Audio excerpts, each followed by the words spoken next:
और ये 7वीं कलीसियाई ज़माने को वो दस्तक दे रहा है मेरे अजीजों। कहाँ से? कलीसिया ने कुंडी लाई हुई है अंदरों, ते यसु मसीह किथे वे? बाहर है। क्यों? मेरे अजीजों, स्वामी सुंदर सिंह की मिसाल याद है आपको? जब स्वामी सुंदर सिंह जाते ने एक जगह पे, तो वहाँ वो अपने खुदावंद से मुलाकात करने के लिए जाते हैं।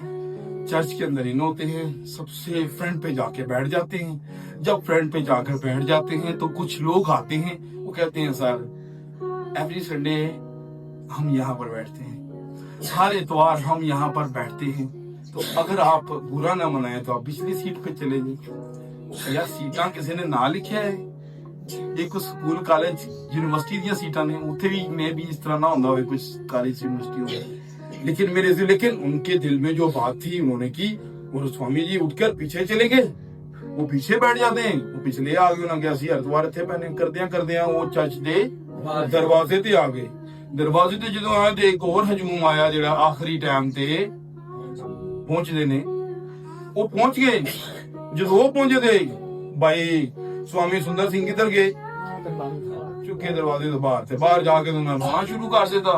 की कीता उन्होंने? रोना शुरू कर दिता। उन्होंने कहा खुदावन मैं ते तेरे नाल मिलन आया सा, इन्हें मैनू अंदर नहीं आन दिता।